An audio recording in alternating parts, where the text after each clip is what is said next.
Hello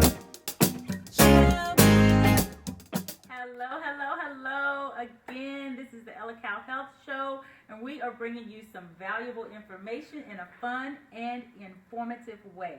Thank you so much for being with us. So we're going to get started today. The focus of this show is health, and what is the big deal? So why are we talking about it? Other than the fact that I'm a doctor and I love you and I want you to be healthy, why is it important? You know, your health, both physically and mentally, is super important. If you have poor physical health, then you're not going to work, you're not mingling with your friends, you're not engaging with your family. Lots of things can be going on with you, right? And that's important. Mental health is important as well, right? It's definitely important. I will never forget the day that a coworker said to me, you know, Doc, I don't know. I was in amazement this morning. I couldn't believe that you were late to your own talk. I was like, wow, is this happening? This is what she said to me. It caused me to do a real serious physical and mental health check with myself. It turns out I had a condition that was undiagnosed, that was affecting my sleep, which was actually, yes, making me run late. My own family had noticed it. My husband had put things in place, like saying, don't do the dishes first thing in the morning, don't think about this, don't think about that. We were doing so many things behind the scenes at home to make sure that I was leaving on time, that I was getting to work on time. But because of the sleep apnea, not being diagnosed, not being treated, it was seriously affecting a lot of things, right? That is why health is so important. You are at your best when you are healthy. You are at your best when you are happy and healthy, right? So imagine this. I did actually hear of this story that during this pandemic, yes, we have lost a lot of people, some to the COVID infection, illness, some to other medical issues, some to near accidents, car accidents and other things, right? People have gone home to heaven or to wherever they believe they're going during this pandemic. And here's the amazing thing, though. This has happened to the rich and to the poor. This has happened to the middle class and, depending on which country you're in, the top class as well as the lower class, right? But there are studies to show that if we would increase our economics, right? So if we go in and put wells and clean water, clean running water and good sewage systems in the town, in the village, then we could actually improve the health of the people, right? And that in and of itself would increase their wealth as well. And if you're thinking I'm only talking about something that's in Africa or some other country overseas, you are wrong. There are places right here in my own country of the United States of America where running water, clean sewage, right? Being able to use a toiletry, being able to flush a toilet, being able to know that it's going to go down, being able to have clean water, water that's free of lead and other irritants that could be harmful to you. Those things are right here in America, believe it or not.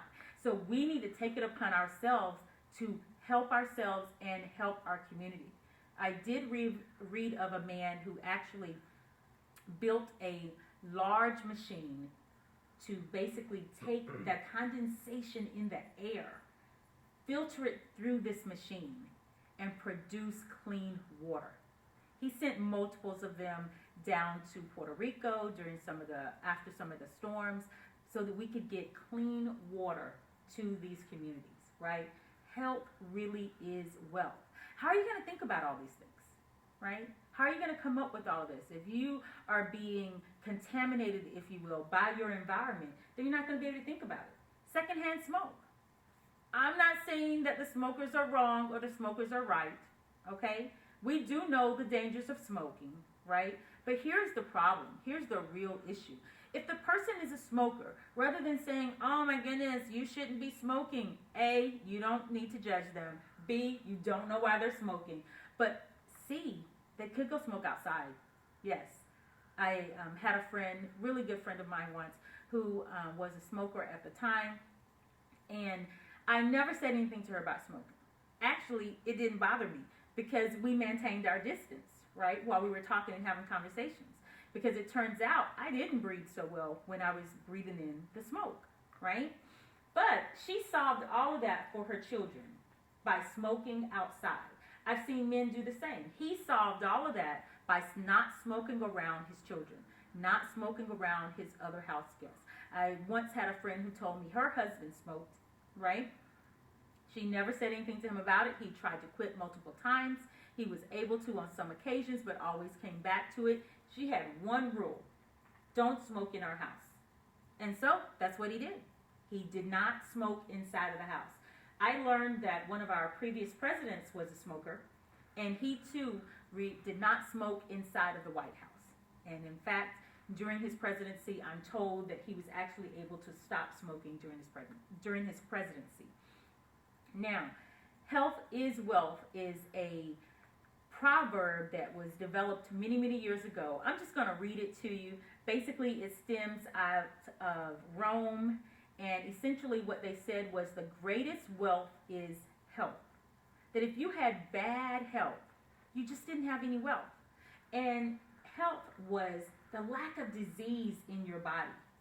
The lack of disease in your body. Now, I can only use myself as an example or clients who I've had the experience of knowing. But let me tell you, when I had the disease untreated for sleep apnea, which means that for some reason you stop breathing or your breathing is interrupted or slowed and your oxygen level is dropping too low. It's getting less than 92% while you're sleeping. Now, during the day, what is that doing while you're awake? Well, you just lost some brain cells while you were sleeping, so you might seem a little airy, airheaded is what some people call. You might start forgetting things. You might have some memory problems. You could stroke. You could have some strain on your heart because of all the changes that your body went through while you were sleeping. Your body should have been resting and rejuvenating while you were sleeping, but it couldn't do that because of the decrease in the oxygen level. Let me tell you that once that diagnosis was made, I was astonished to find out, because of health insurance and how you have to put in a referral and all of this and all of that, I actually had to wait for 2 weeks to get my little machine. But once it came, I will never forget being at the job, being so happy, just enjoying my work, enjoying my day. And a coworker said, "Oh my goodness, you just seem like extra happy today, extra happy." And I'm thinking to myself, did I do something wrong? I'm just standing here smiling. Well, my supervisor happened to be walking by at the time, and she just smiled. And she said, "Oh, don't mind her. That's just what it looks like when you get oxygen at night while you're sleeping." Because she knew about my medical condition. And I have to say, oh my goodness, what a change. That one change in my health has led to so many wonderful things. I feel great. I'm performing better. My memory is better. So many things have improved. Health really is wealth. How are you going to generate those $1 million ideas? How are you going to build that legacy and leave it for your children? How are we going to teach them excellent coping skills, right? You can teach your children, you can teach yourself good coping skills. Coping skills are, how do I deal with X issue? So if I'm nervous, what do? Do I go for a run? Do I take some deep breaths? Do I slow down? Do I count backwards from 10? Do I meditate? Do I practice mindfulness? I love mindfulness. I am just so glad I finally know the name of it. Who knew that I was practicing mindfulness for over 10 plus years and just never knew the name of it? But I have to tell you, mindfulness is awesome. Just being present in the current moment without judgment, paying total attention to the present moment. When you can do that, you have super focus. So many wonderful things that you can get accomplished when you do that, right? Mindfulness. You could use mindfulness to relax. You can use mindfulness to finish that run that you just started. You could use mindfulness to finish that walk that you just started, right? Let's say your goal is, I am going to walk for 5 miles. Yes, I'm being ambitious. I'm going to say 5 on that. Your goal is to walk 5 miles, but you've never walked 5 miles before. How do you do it? One step at a time. That's what you do. You do one step at a time until you complete your 5 miles. And if you are focused, laser focused, right? You'll finish. You'll finish. In fact, you will not only finish, you might even be tempted to go beyond 5 miles because it will come before you know it. Before you know it. Mindfulness, being present in the current moment, not letting anything else disturb you. You know what? I love mindfulness so much. We're going to do something different today. I am going to give you a real live demonstration right now. Do you mind? Do you mind? Let's do this. So we're going to do a short version of mindfulness meditation right now. If you're home and you're watching this, come on and join us. You know you want to know about it. There's a lot of different ways to do mindfulness. I'm just going to teach you the one way that I know and that I was trained in. So here we go. Step number 1, sitting in a relaxed position with your hands facing upward, but laying on your legs. Okay? Now, of course, we're on camera, but you know your girl is going to do exactly what I'm telling you to do, right? So let's get started. Yes, I'm closing my eyes for this one because that is part of mindfulness. I just want you to close your eyes. Pay attention to your body. I need your feet flat on the ground. Now, as you are in this quiet place, there will be what we call intrusive thoughts. There they go again. Acknowledge them. They are there. Push them away. Let them go. You are about to venture on your first mindfulness meditation, and I know it's going to help you. So you have your eyes closed, your feet flat on the ground, your hands in your lap with palms inside of your hand facing up. And taking slow, deep breaths. I want you to focus your energy, your attention on your feet. How do they feel? Are they hurting? Are they a little tense? Push it away. Let the energy flow up your legs, to your knees. Don't forget to breathe. In and out. Let that energy flow up to your hips. Breathe in and breathe out. Remember, if you're feeling tense, I might be because I've been sitting in this chair for a minute. Relax, push it away. Intrusive thoughts, you got a lot going on. Today is the 1st of January. Acknowledge it and push it away. Let your energy flow to your stomach area. How does it feel? As you breathe in and out. Up to your chest. Breathe in. Breathe out. Energy flowing out from your shoulders to your elbows, down to your hands. Breathe in, breathe out. You may hear other things. You may think other things. Push it away. Laser focus on your body right now. Energy flowing back from your fingertips, back up your arms, to your neck, and then your head. Relax those shoulders, letting go of any pain, any tension. Breathe in, breathe out. Now you're going to do the opposite. Allow that energy to flow back down from your head all the way to your feet. And when I say 3, open your eyes.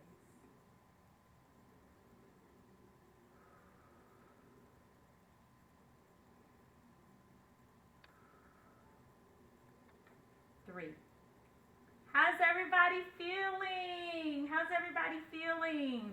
You know what? There, I'm sure, are other forms of mindfulness. It is just one of the things that superstars, athletes, laser focused people, very productive people will do to help them be not just good at what they do, the best at what they do, right? So why have health that's a little okay when you could be in your best health, right? You could be exercising. Your heart, you could have the cardiologist who says to you, you know what? You're not at risk for a heart attack. Or you could have the cardiologist that says to you, as one man's cardiologist said to him, you know, yes, you had a heart attack today. I'm amazed that you're still here. The good news is that I think you've been exercising, because even though you had a heart attack today, you're in really good shape. And I believe it's because of that this heart attack, it didn't affect you the way that I've seen it affect some of my patients. This is a real story, in case you're wondering. Can you imagine getting that news? Can you imagine being the survivor of a heart attack and being told that because of your level of activity, your disease is not as bad? Can you imagine surviving all of that? That is absolutely fabulous. Absolutely fabulous. So, the next topic we're going to go on to is brain rest. Brain rest. If you're not in sports, or if you're not an athlete, you may not know about something called concussions. Okay? So you get hit really hard, right? And you end up with a concussion. Either you had a blackout or you did not. So did you lose consciousness? They'll always want to know that. Were there any time, I call it the time is missing. Was there any time when there's just time missing? You can't tell us what happened in the past 2 minutes, in the past 30 seconds. How long were you out? Hopefully there's a witness standing by. Oftentimes when there is a concussion, the doctors will prescribe brain rest. Of course, after their workup. I'm not alluding to not having a workup. This is a real health show. You do need to go in and be evaluated. If you have lost consciousness of any sort, do not forget, call 911. Get yourself to medical attention as soon as possible. As we've talked about on previous shows, there are real ramifications for not getting the health care that you need when you need it. But for those who get discharged from the emergency room or the urgent care, oftentimes they're told, you know what, we need you to do brain rest for a few weeks, okay? And what they're saying is that the brain actually needs a chance to rest. Exactly what it means. Nothing high-tech about this. They want you to take a break from all electronics, computers. I know you won't be able to watch the Ellehcal Health show for 3 weeks. Good news. It's all recorded. You can come back for the reruns, right? You can watch it over and over and over again. But they want you to take a break from electronics for 2 to 3 weeks. Yes. No cell phone. No computer. All of those things. So now if you're thinking, well, I didn't have a concussion. I'm not playing sports. What does this have to do with me? Brain health is super, super important. Brain health is super, super important. The brain uses glucose, which is sugar, and the body produces that in many different forms. Brain health is super important. There are actually studies to show that if you would just take a brain rest, meaning no electronics for even 1 hour a day, or if you can do 1 day in a week. If you're going over the weekend and you're going to have a vacation, can you leave the cell phone? Can you leave the computer? Can you go without the electronics? Go ahead. Do it. Be one with nature. It's fun. It took me a long time to figure that out, but it is. It is. It's a lot of fun. And you can do that. If you look over at Multiple Sclerosis News today, they will talk to you about brain rest. The interesting thing about the brain rest is that when your brain is rested, when your brain is renewed, now your memory is better. Now your behavior is better. Now you can do better activities, right?